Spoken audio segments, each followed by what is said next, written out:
సిటీలో ప్లాట్ కొనండి. ఫ్యూచర్ లో మీరు కోటీశ్వర్లుగా మారే అవకాశం కోసం వెంటనే మాకు కాల్ చేయండి. నమస్కారం. కార్తీక పురాణం 18వ రోజు పారాయణలోకి వచ్చాం. దీపస్తంభం పగిలి, స్తంభదీపం పగిలి అందులోంచి వచ్చినటువంటి పురుషుడు ఎన్నో రకాల వేదాంత విషయాలన్నీ తెలుసుకుంటున్నాడు. ఏం పుణ్యం కలిగించేవేమిటి, పాపం కలిగించేదేమిటి, ఇవి తెలుసుకుంటున్నాడు. అందులో అతను తెలుసుకుంటున్నటువంటి చాలా విషయాలలో కొన్ని విషయాలు విన్నాము, ఇప్పుడు మరికొన్ని వినబోతున్నాం అన్నమాట. ఉద్భూత పురుషుడు ఇట్లా అడుగుతున్నాడట, మునీశ్వర, నేను అనుగ్రహించబడ్డాను, నీ దర్శన ప్రభావం వల్ల జ్ఞానవంతుడినయ్యాను. నువ్వే నాకు తండ్రివి, సోదరుడవు, గురువువి కూడా. నేను నీకు శిష్యుణ్ణి. దరిద్రుడనై మొద్దుగా ఉన్న నాకిప్పుడు నువ్వు కాకపోతే గతి ఎవరు? పాపవంతుడైన నేనెక్కడా, ఇలాంటి సద్గతి ఎక్కడ? పాపములకు స్థానమైన నేనెక్కడా, పుణ్యప్రదమైన కార్తీక మాసం ఎక్కడా, మునీశ్వరులు ఎక్కడా, ఈ విష్ణు సన్నిధి ఎక్కడా? ప్రారబ్ధ సుకృతం ఉంటే గనక తప్పకుండా ఫలిస్తుంది. ఏనాడో ఎప్పుడో పెట్టుకున్నాను, ఈ పుణ్యాన్ని చేసుకున్నాను. నేను మధ్యలో పాపం అంతా అనుభవించాను, అప్పుడు చేసినటువంటి పుణ్యం ఇప్పుడు ఫలప్రదమైంది. నాకేదో పూర్వపుణ్యం ఉంది కాబట్టే ఇప్పుడు నాకు ఇదంతా లభించింది. కాబట్టి అయ్యా, నాకు ఇంకా చెప్పు దీని గురించి.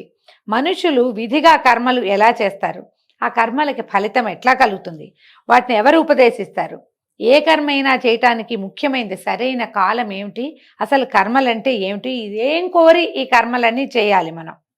ఈ విషయం అంతా వినగోరి ఉన్నాను, నాకు చెప్పు. నీ వాక్యాలు అనేటువంటి వజ్రాయుధంతో నా పాప పర్వతం అంతా హతమైపోయింది తండ్రి.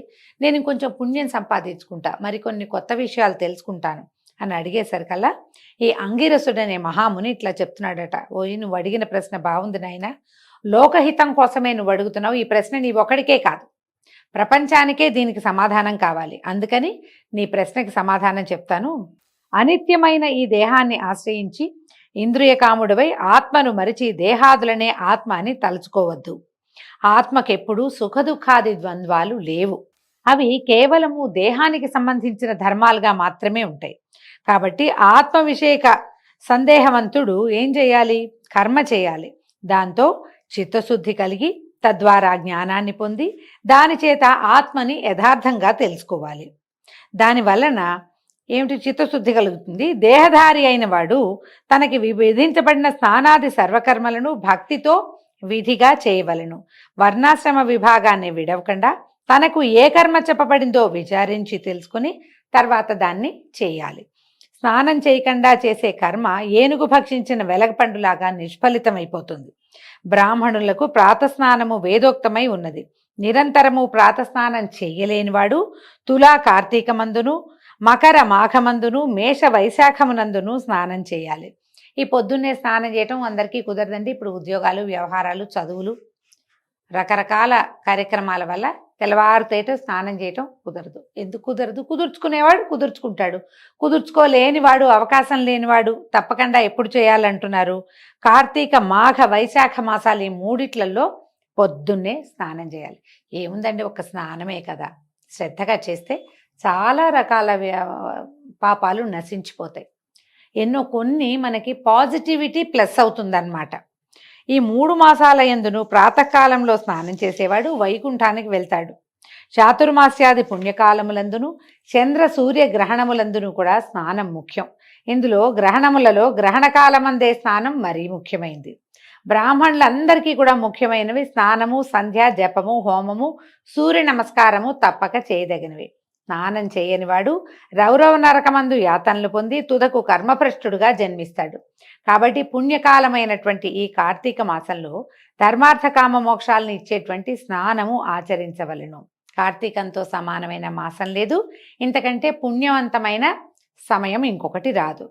ఏ ప్రకారం వేదంతో సమానమైన శాస్త్రం లేదో, గంగతో సమానమైన తీర్థం లేదో, బ్రాహ్మణ్యంతో సమానమైనటువంటి జాతి లేదో, భార్యతో సమానమైన సుఖము లేదో, ధర్మంతో సమానమైన మిత్రము లేదో, నేత్రముతో సమానమైన జ్యోతిష్షు వెలుగు లేదో, కేశవునితో సమానమైన దేవుడు లేడో, అట్లాగే కార్తీకంతో సమానమైనటువంటి మాసం లేదు.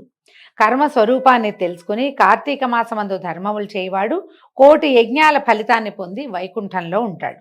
అయితే ఈ ఉద్భూత పురుషుడు ఆ స్తంభంలో నుంచి వచ్చాడు కదా, అతను అడుగుతున్నాడు, అయ్యా చాతుర్మాస్య వ్రతం అని అన్నారు, అదేంటండి అది పూర్వం ఎవరితోటి చేయబడింది, ఈ వ్రత విధిని ఎలా చేయాలి, ఈ వ్రతానికి ఏం ఫలితం వస్తుంది, దాన్ని చేసేవాడికి ఎలాంటిది లభిస్తుంది, ఆచరించే మనుష్యుడు ఏ లోకానికి పోతాడు, అది చెప్పమన్నాడు. అనేసరికల్లా అప్పుడు ఈయన అన్నాడట, అంగిరస్ మహాముని, పోయి నువ్వు మనుష్యులకి బంధువుగా ఉన్నావు, నీ ప్రశ్నలన్నీ లోకోపకారమే, లోకానికి ఉపకారం జరుగుతాయి అని చెప్పి ఏం చెప్పారట, విష్ణుమూర్తి లక్ష్మితో కూడా ఆషాఢ శుద్ధ దశమి దినమున పాల సముద్రమందు నిద్ర అనుమిషతో శయనించును. మనం తొలి ఏకాదశిగా చెప్పుకుంటాం కదా, దశమి వెళ్ళి ఏకాదశి రాగానే పడుకుంటాడు స్వామివారు, అందుకని దశమి అని చెప్తారు, కానీ మనం ఏకాదశినే నియమంగా చేసుకుంటాం.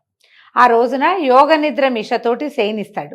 తిరిగి కార్తీక శుక్ల ద్వాదశి రోజున అంటే ఏకాదశి వెళ్తూనే లేస్తారనమాట. ఇది చాతుర్మాస్యం, అంటే 4 నెలల కాలం. ఈ 4 మాసాలు విష్ణుమూర్తికి నిద్రాసుఖాన్ని ఇచ్చేవి. అంటే హరి 8 మాసాలు వ్యాపారముతో ఉండి, అంటే ఈ క్రియ అంతా ఈ భూమండలాన్ని పాలించే క్రియలో ఉండి, సర్వప్రపంచాన్ని పాలించేవాడే కదా మహావిష్ణువు. పాలన కార్యక్రమం 8 నెలలు చేసి ఈ 4 మాసాలు విరమణ చేస్తాడు. ఆయన పాలనా వ్యవహారంలో లేడు, ఇక నిద్రపోతాడనమాట, పడుకుంటాడు. విష్ణువుకి నిద్రాసుఖాన్ని ఇస్తుంది కాబట్టి ఇది పుణ్యకాలం. ఈ కాలంలో హరిని ధ్యానించేవాడు విష్ణులోకాన్ని పొందుతాడు. ఈ 4 మాసాల్లో చేసిన పుణ్యకార్యాలు అనంతమవుతాయి. ఇది కూడా ఒక ప్రత్యేకమైనది. చాతుర్మాస్యం కొంతమందే పాటిస్తారండి. మనకి ముఖ్యంగా మనకి గురువులుగా చెప్పబడేవాళ్ళు, చతురామ్నాయ పీఠాలకి అధిష్టాతలుగా ఉన్నవాళ్ళు వీళ్ళందరూ, తర్వాత యతులు, సన్యాసులు, పూజ్య గురువులు, వీళ్ళందరూ కూడా చాతుర్మాస్య వ్రతం చేస్తారు. చాతుర్మాస్యం కొన్ని ఊళ్ళలో చేయాలని నియమం పెట్టుకుంటారు. చాతుర్మాస్యంలో ప్రయాణాలు అవి చేయకూడదన్న ఒక నియమం ఉంటుంది. ఎక్కడున్నారో అక్కడ ఉండిపోతారనమాట. దీన్ని బట్టి వారి శిష్యులు కూడా, సంసారులు కూడా, కొంచెం పెద్దవాళ్ళు అయిన వాళ్ళంతా ఈ చాతుర్మాస్య వ్రతాన్ని పాటిస్తారు. కారణం ఏంటంటే, ఈ విషయంలో నారదుడికి విష్ణుమూర్తి చెప్పింది ఒకటి ఉంది.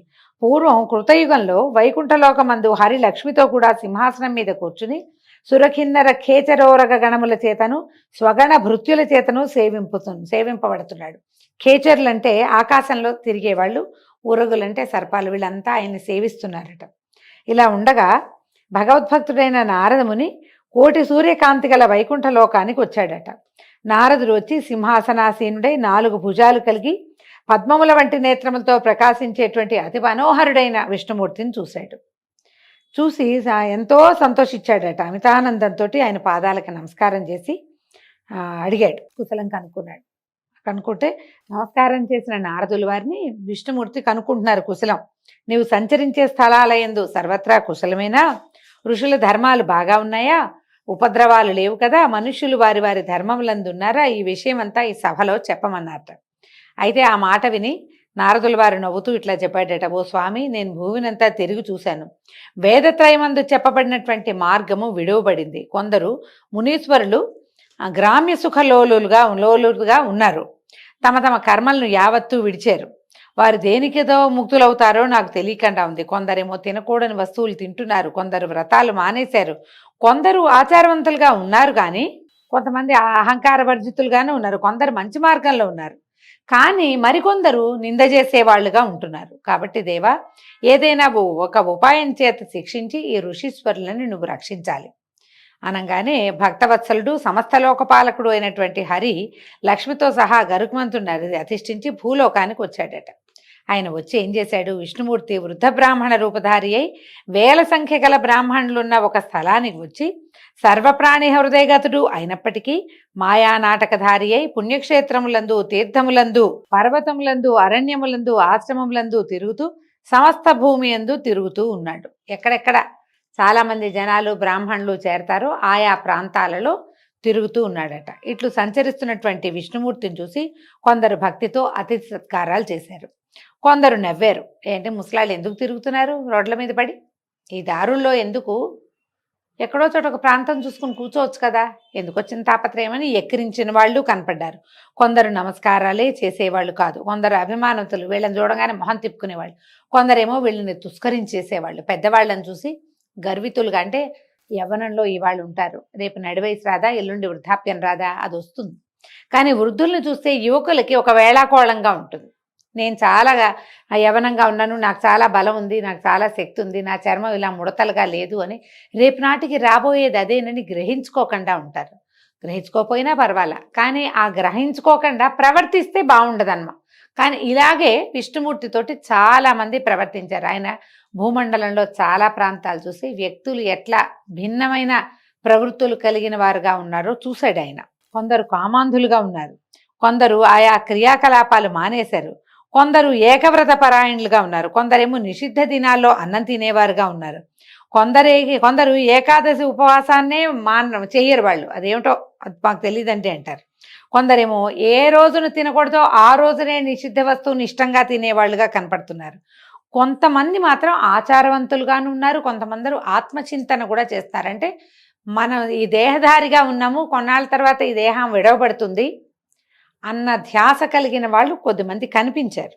అయితే బ్రాహ్మణ రూపధారి అయిన భగవంతుడు అట్టి వారిని చూసి వారికి మంచి మార్గానికి తెచ్చే ఉపాయాన్ని గురించి ఆలోచిస్తూ నైమిషారణ్యంలో ఉన్నటువంటి ముని బృందాల దేవ సన్నిధికి వచ్చాడు. అయితే వచ్చి బ్రాహ్మణ రూపాన్ని వదిలి పూర్వం వల్లే గరుడారూఢుడై కౌస్తుభ శంఖచక్రములను ధరించి లక్ష్మితోనూ స్వభక్తులతోనూ కూడి ప్రకాశిస్తూ ఉన్నాడు. అయితే ఇక్కడ ఉన్నటువంటి జ్ఞానసిద్ధులు మొదలైనటువంటి మునులు వైకుంఠం నుంచి తమ ఆశ్రమానికి వచ్చి అవిసెపువ్వుతో సమానమైన కాంతి కలవాడు, మెరుపు వంటి వస్త్రము కలవాడు, కోటి రవిభాసమానుడు, మకరకుండల విరాజితుడు, అనేక రత్నగ్రథిత కిరీట ప్రకాశమానుడు, అనేక సూర్యకాంతివంతుడు, మనోవాచ మగోచరుడు, దేవతాపతి, స్వయంభువు, ప్రసన్నుడు, అధిపతి, ఆద్యుడు అయినటువంటి విష్ణుమూర్తిని చూసి పరమాశ్చర్యాన్ని పొంది ఆనందించి శిష్య సుతాది పరివారంతో హరిసన్నిధికి వచ్చారు.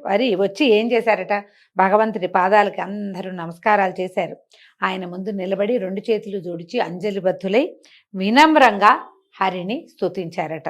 దీంతో 18వ రోజు పారాయణ పూర్తయిందండి. రేపు ఉదయం 19వ రోజు మళ్ళీ కలుసుకుందాము. నమస్కారం.